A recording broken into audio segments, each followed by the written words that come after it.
Devin Jackson had been walking these mountain trails for 2 years now, ever since he came back from his last deployment overseas. His left leg wasn't the same after that roadside bomb in Syria, and the doctors had fitted him with a metal replacement that worked well enough but still caught on roots and rocks when he wasn't paying attention. He didn't mind the struggle though. These quiet mountains were exactly what he needed after everything he'd seen in the war. The cabin he'd bought was small and simple, tucked away in a valley so remote that most people didn't even know it existed. The old man who sold it to him had warned about strange stories from these parts, tales of creatures that most folks laughed off as campfire nonsense. Devin didn't believe in fairy tales, but he appreciated that the stories kept tourists and hikers away. He wanted to be alone with his thoughts and the peaceful sounds of nature. That peaceful morning was shattered when gunshots rang out across the valley. The sharp cracks echoed off the stone walls, and Devin's body reacted before his mind caught up. Years of military training kicked in as he dropped low and scanned the area, counting the shots and trying to figure out where they came from. His heart was pounding, bringing back memories he'd rather forget, but his hands stayed steady as he reached for the binoculars he always carried. The shots were coming from somewhere up on the ridge, maybe half a mile away. Devin could tell from the sound that these weren't hunting rifles or small-caliber weapons. These were serious firearms, the kind that meant business. But hunting was strictly forbidden in this protected wilderness area, which meant whoever was up there was breaking the law in a big way. Devin had seen enough illegal hunters during his time in these mountains to know how they operated. They usually went after rare animals that collectors would pay big money for, stuff like endangered bears or wolves. But something about this felt different. The shooting pattern was all wrong for hunting, more like people setting up a perimeter or getting ready for a fight. He started climbing toward the sound, moving carefully to avoid making noise. His prosthetic leg made stealth harder than it used to be, but Devin had learned to work with what he had. As he got closer, he could hear voices shouting back and forth, though he couldn't make out the words yet. When he finally got close enough to see what was happening, Devin had to blink several times to make sure his eyes weren't playing tricks on him. 4 men in expensive military-style gear were gathered around something near a cave opening. They had ropes and pulleys set up like they were planning to move something heavy. But it was what they were trying to steal that made Devin's breath catch in his throat. It was huge, easily the size of a small car, and it was definitely alive. The surface looked like it was covered in scales that changed color as the sunlight hit them, shifting from deep green to bright gold and back again. Devin had never seen anything like it in his life, but somehow his brain supplied the impossible word anyway. It was an egg. A dragon egg. The men were working fast, attaching cables and checking their equipment while casting nervous glances at the cave behind them. They kept their weapons ready, like they were expecting trouble. One of them was talking into a radio, giving updates to someone else who wasn't there. Devin watched them work and tried to process what he was seeing. Part of him wondered if he was having some kind of breakdown, if the stress and isolation had finally gotten to him. But the professional way these men moved told him this was real. They knew exactly what they were doing, and they'd come prepared for whatever they expected to find. That's when he heard it. A sound from deep inside the mountain, like wind rushing through a tunnel, but with an angry edge that made the hair on his arms stand up. The 4 men heard it too, because they all stopped what they were doing and raised their weapons toward the cave entrance. Something was coming, and Devin had a feeling that whatever emerged from that cave wasn't going to be happy about finding strangers trying to steal from it. The creature that came out of that cave was beyond anything Devin had ever imagined. She was massive, easily 30 feet long from nose to tail, with scales that gleamed like polished emeralds in the morning light. Her wings spread wide as she emerged, casting shadows across the entire clearing. When she roared, the sound was so deep and powerful that Devin felt it in his chest, and loose rocks tumbled down from the cliff face above. But even as magnificent as she was, Devin could see that something was terribly wrong. Dark patches stained her beautiful scales, and the way she moved told the story of recent pain. Golden liquid dripped from several wounds along her sides and wings. Someone had hurt this incredible creature badly, and recently. Despite her injuries, she positioned herself directly between the 4 armed men and her egg, her massive head lowered in a protective stance that reminded Devin of every mother he'd ever seen defending her children. The poachers didn't hesitate for even a second. The moment the dragon appeared, they opened fire with everything they had. The sound was deafening as their high-powered rifles unleashed round after round at the creature. Most of the bullets simply bounced off her armored scales, sending up bright sparks that looked like tiny fireworks. But some found their mark in the softer spots between her armor plates, and more of that golden blood began to flow. The dragon's response was swift and terrifying. She reared back and unleashed a stream of emerald flame that lit up the entire mountainside. The intense heat forced the men to dive for cover behind rocks and trees, their expensive gear smoking from the blast. But these weren't amateurs. They regrouped quickly, spreading out in different directions so she couldn't target them all at once.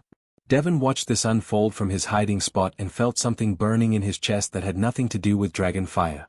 This wounded mother was fighting alone against 4 armed professionals, trying to protect her unborn child with her last bit of strength. Every instinct Devon had developed during his years as a soldier was screaming at him to do something, anything, to help even the odds. His hunting rifle was a joke compared to what these men were carrying. They had military-grade weapons and body armor, while he had a simple deer rifle with maybe 6 shots left in it. Any rational person would have stayed hidden and called for help, assuming help would even believe such an impossible story. But watching this brave creature fight a losing battle against overwhelming odds triggered something deep in Devon's soul that he couldn't ignore. Without really thinking about what he was doing, Devon raised his rifle and lined up his first shot. The man operating the winch system was focused entirely on the dragon, trying to get the cables secured so they could make off with their prize. Devon's bullet caught him in the shoulder and spun him around, sending him crashing to the ground as the winch controls scattered across the rocks. The effect was immediate and dramatic. The other 3 men spun toward Devon's position, their weapons swinging away from the dragon as they tried to locate this new threat. One of them started shouting orders, his voice carrying clearly across the mountainside. "We've got a military sniper up there. Professional shooter, maybe 200 meters out. Johnson, can you see him?" Devon almost smiled despite the dangerous situation. If these guys wanted to think they were facing a whole squad of professional soldiers instead of one broken-down veteran with a hunting rifle, that was fine with him. Fear could be a powerful weapon if used correctly. He worked the bolt action on his rifle and acquired his next target, forcing the men to keep their heads down instead of focusing their fire on the wounded dragon. For a few precious moments, the pressure was off her, and she used the opportunity to catch her breath and assess her injuries. That's when something extraordinary happened. The massive dragon turned her ancient eyes directly toward Devon's hiding spot, and he felt something pass between them that had nothing to do with words or sounds. It was pure understanding, recognition of one warrior acknowledging another. She knew he was risking his life to help her protect what mattered most, and her gratitude was as clear as if she'd spoken it out loud. The poachers realized they were caught between 2 threats and made the smart tactical decision.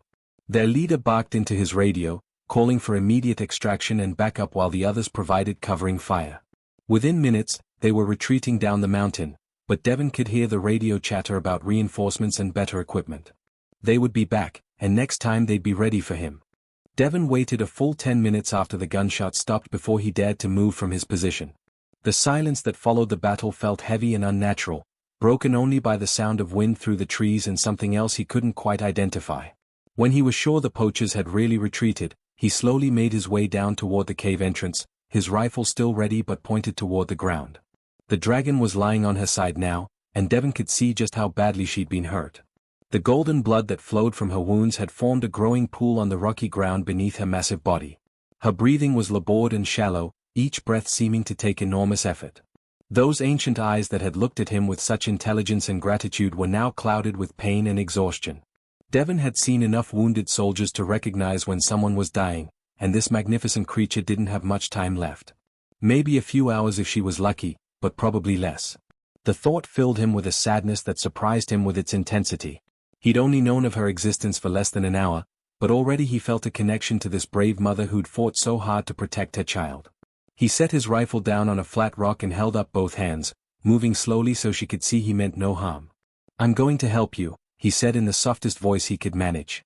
He felt a little foolish talking to a dragon, but something in those intelligent eyes told him she understood more than most people would believe.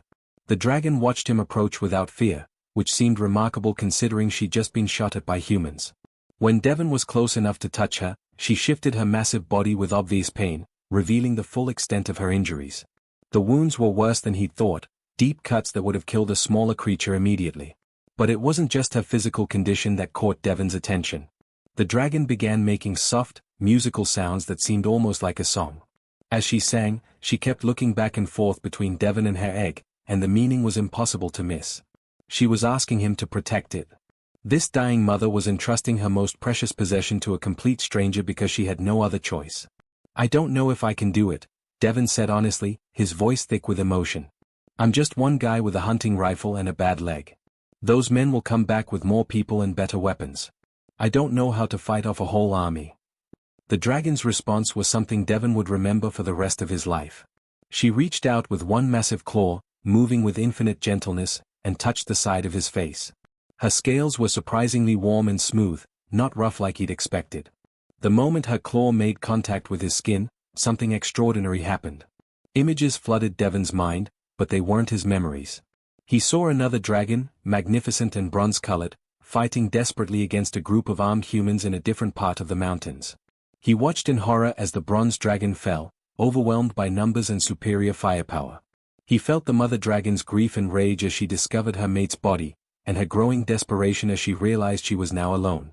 But the visions didn't stop there. Devon saw something that made his blood run cold. High above the mountains, circling endlessly in the sky, were dozens of other dragons. They were trying to reach the valley, trying to come to their sister's aid, but something was stopping them. Every time they tried to fly down to help, they hit what looked like an invisible wall in the air and were forced back. Somehow, impossibly, Devon understood what he was seeing. The poachers weren't working alone. They had help from someone with knowledge of old magic, someone who could create barriers that even dragons couldn't break through. The entire dragon clan was being held prisoner in the sky while their family members were hunted and killed one by one. When the visions finally faded, Devon found himself looking into the dragon's eyes with a completely new understanding of the situation. This wasn't just about one egg or one mother trying to protect her child. This was about an entire species being systematically hunted to extinction by people who had found a way to neutralize their greatest advantage. I don't know how to break magical barriers, Devon whispered, but even as he said it, his mind was working on the problem. During the firefight, he'd overheard radio chatter about coordinates and base camps. The poachers had a command center somewhere nearby, and if someone was maintaining a magical barrier, they'd have to be there in person. The dragon's breathing was getting weaker, but her eyes still held a spark of desperate hope. Devon checked his rifle and counted his remaining ammunition. 6 bullets. It wasn't much to take on a whole organization of professional criminals and their magical allies, but it would have to be enough. I'll find their base camp, he promised the dying dragon. I'll stop whoever is keeping your family away. I don't know how yet, but I'll figure it out. The great creature's eyes closed for the last time, and Devon felt something wash over him that was stronger than gratitude, deeper than thanks. It was like a blessing, a passing of responsibility from one guardian to another. As her final breath left her body, Devon knew that he'd just made a promise he intended to keep, no matter what it cost him. Devon made his way back to his cabin as quickly as his prosthetic leg would allow, his mind racing with plans and possibilities. The dragon's death weighed heavily on him, but he couldn't afford to grieve right now. Every minute he wasted was another minute those criminals had to strengthen their defenses and prepare for his inevitable attack. His small cabin had never been intended as a military staging area, but Devon had kept more equipment than most veterans probably should have. Old habits died hard, and living alone in the wilderness had made him cautious about being prepared for emergencies. He pulled out a weathered military duffel bag and started packing everything that might be useful. His old service pistol went in first, a reliable .45 caliber that had served him well overseas.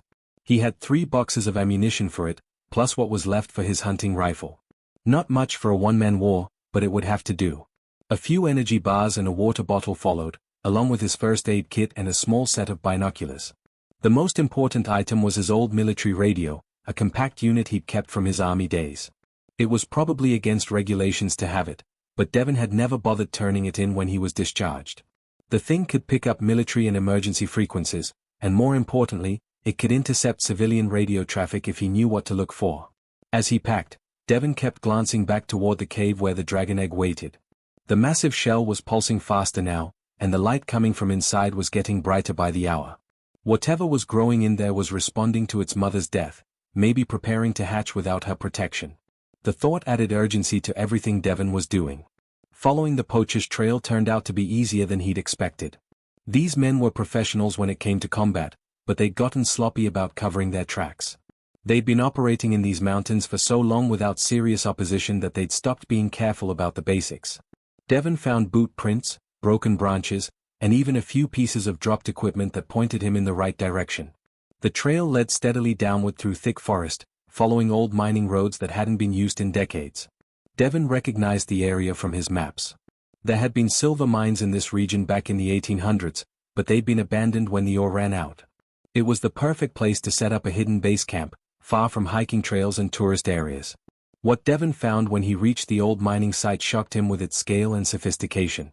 This wasn't some temporary camp thrown together by opportunistic poachers. Someone had invested serious money in turning the abandoned mine into a full military operation. Modern generators hummed quietly behind camouflage netting, providing power to banks of computer equipment and satellite communication gear. Prefabricated buildings had been assembled in the cleared areas, and Devon could see armed guards patrolling in professional formation. Through his binoculars, he counted at least 8 men with military-grade weapons and body armor. But it was the man in the expensive suit who caught Devon's attention. This guy was clearly in charge, barking orders at subordinates and pacing around the camp like he owned the place. He wasn't dressed for combat or outdoor work, which meant he was probably the money behind this operation. The kind of wealthy collector who could afford to hire private armies to steal mythical creatures.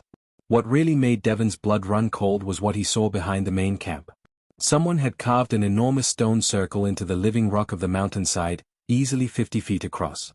The circle was filled with geometric patterns and strange symbols that seemed to shift and writhe when Devon looked at them directly.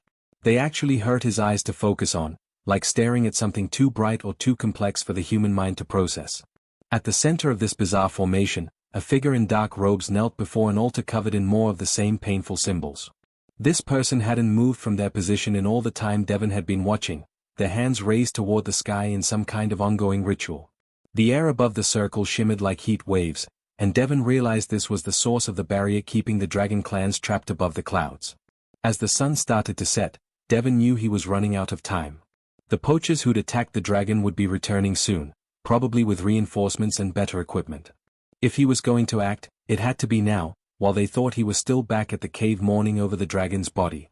He began his approach using every stealth technique he'd learned during his military service. The guards were professional, but they were watching for large-scale attacks from other military units, not a single man moving carefully through the forest. Their patrol patterns were designed to spot vehicles and groups of people, not one determined veteran who knew how to move without being seen. As Devon got closer to the camp, he managed to intercept some radio chatter that made his heart sink. The man in the expensive suit was on a satellite phone, talking to someone about delivery schedules and payment arrangements. What Devon heard made him realize this was much bigger than just stealing one dragon egg. The client in Singapore is expecting delivery within 48 hours, the man was saying, his voice carrying clearly across the camp. I don't care about your setbacks or complications. If this egg is compromised, find another one. We have orders for 6 more after this one ships. 6 more eggs. Devon felt sick thinking about what that meant. There were other dragon families out there, other mothers trying to protect their children from these monsters. This wasn't just a crime, it was genocide for profit. His radio crackled with an intercepted transmission that made his blood freeze. Alpha team returning to base camp. Estimated arrival in 20 minutes. 20 minutes. That's all the time Devon had to somehow break a magical barrier maintained by someone with powers he didn't understand, using weapons that probably wouldn't even scratch a normal person. The figure at the altar was completely focused on their ritual, sweat beading on their forehead despite the cool mountain air. Whatever they were doing was taking enormous concentration and energy. Devon raised his rifle and tried to steady his breathing. He would only get one shot at this, and if he missed, those 8 guards would turn the entire mountainside into a killing field. But as he looked through his scope at the kneeling figure, Devon thought about the dying dragon's last request and the promise he'd made to her. 1 shot. That's all he needed to keep his word. Devon's finger tightened on the trigger as he steadied his breathing the way his drill sergeants had taught him years ago. The robed figure at the altar remained motionless, completely absorbed in maintaining whatever spell was keeping an entire dragon clan trapped above the clouds. 1 shot. That's all Devon would get before every guard in the camp came looking for him. The rifle shot cracked across the mountainside like thunder, echoing off the stone walls and rolling through the valleys below. The bullet found its mark, and the robed figure pitched forward across their altar, the chanting that had been barely audible from Devon's position suddenly cutting off mid-syllable. The effect was immediate and dramatic. The shimmering air above the stone circle began to writhe and buckle like water disturbed by a thrown stone. Cracks appeared in what had looked like empty sky, revealing patches of normal night sky beyond. The invisible barrier that had held back the dragon clans for who knows how long was finally beginning to collapse. Alarms started blaring throughout the camp before Devon even had time to work his rifle's bolt for a second shot. Red warning lights flashed between the buildings as guards poured out of their positions, shouting orders and scanning the tree line for threats. Their training was obvious in the way they moved, spreading out in proper formation and using available cover effectively. But Devon was already moving. His years of combat experience had taught him that staying in one place after taking a shot was suicide when facing professional soldiers. He slipped away from his shooting position just as automatic weapons fire began chewing up the trees where he'd been hiding moments before. The wealthy man in the expensive suit was screaming orders at his subordinates, demanding they find and eliminate the sniper. But his voice was nearly drowned out by a sound that made everyone in the camp stop what they were doing and look up at the night sky in terror. High above, the stars were moving. What had looked like distant points of light were growing larger and larger, resolving into shapes that no amount of money or military training could prepare these men to face. Massive wings blocked out sections of the star field as dozens of dragons descended from the heights where they'd been trapped, their ancient voices joining together in a war cry that shook the entire mountain. The first dragon to reach the camp landed like a guided missile, crushing one of the generators under claws the size of sword blades. Its scales gleamed like polished copper in the firelight as it reared up and let out a roar that rattled windows and sent several guards stumbling backward in panic. The creature was even larger than the mother dragon had been, and it was clearly furious. But it wasn't alone.